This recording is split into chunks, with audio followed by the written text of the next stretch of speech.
Hi అండి. నమస్తే. నేను మీ అనురాధ. ఇది మంత్రాలయ పుణ్యక్షేత్రము. పూజ్యాయ రాఘవేంద్రాయ సత్యధర్మ రతాయ చ భజతాం కల్పవృక్షాయ నమతాం కామధేనవే. ఓం శ్రీ రాఘవేంద్రాయ నమః. ఇది కర్నూలుకు 100 కిలోమీటర్ల దూరంలో ఉంది. మధ్వాచార్యుల పరంపరలో ధ్రువ నక్షత్ర సమానమైన రాఘవేంద్ర స్వామి వారి పుణ్యక్షేత్రము.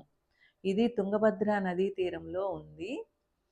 స్వామివారి చిన్నప్పటి పేరు వెంకటనాథుడు. ఆయన తల్లిదండ్రులు తిమ్మన్న భట్టు, గోపికాంబ. ఈయన రెండవ సంతానము.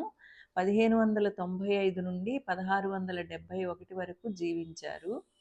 మదురైలో ప్రాథమిక విద్యను అభ్యసించి తరువాత కుంభకోణంలోని శ్రీమఠంలో సుధీంద్ర తీర్థుల వద్ద విద్యను అభ్యసించారు. తరువాత రాఘవేంద్ర తీర్థులుగా సన్యసించారు. సంస్కృతము, వైదిక శాస్త్రాల్లో బోధించటం మొదలుపెట్టారు. ఆయన వైష్ణవ మతాన్ని అన్వయించారు. మధ్వాచార్యులు బోధించిన ద్వైతాన్ని అవలంబించారు. రాఘవేంద్ర స్వామి ప్రహ్లాదుని మరో అవతారంగా కూడా భావిస్తారు. రాఘవేంద్ర స్వామి శ్రీరాముడు పంచముఖ ఆంజనేయ స్వామికి పరమ భక్తుడు. ఆయన కొంతకాలం పంచముఖిలోని తపస్సు చేశారు. అక్కడే హనుమంతుని దివ్య స్వరూపాన్ని దర్శించారు. శ్రీరాముని తర్వాత పంచముఖ ఆంజనేయ స్వామి దివ్య రూపాన్ని దర్శించింది ఒక్క రాఘవేంద్ర స్వామి.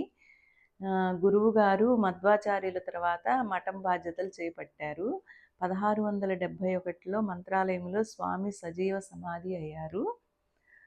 ఇక్కడికి దగ్గరలో పంచముఖ ఆంజనేయ స్వామి గుడి ఉంది. మేమైతే ఈసారి వెళ్ళలేదు, కానీ ఇంతకుముందు అయితే మాత్రం వెళ్ళాము. చాలా బాగుంటుంది. మంత్రాలయం వెళ్ళినప్పుడు పంచముఖ ఆంజనేయ స్వామి దగ్గరకు కూడా వెళ్తే బాగుంటుంది. ఈ సమాధి ఉన్న ప్రాంతాన్ని బృందావనం అంటారు. మాకైతే దర్శనం బాగానే అయింది, ఫ్రీగానే. ఫోన్ అయితే లోపలికి తీసుకెళ్ళొచ్చు, కానీ వీడియో తీయటానికి లేదు. మంత్రాలయం గ్రామదేవత మాంచాలమ్మ. ముందుగా మనము మాంచాలమ్మ అమ్మవారిని దర్శనం చేసుకొని తర్వాత ఈ టెంపుల్లోకి వెళ్ళాలి. ఓం శ్రీ రాఘవేంద్ర స్వామియే నమః.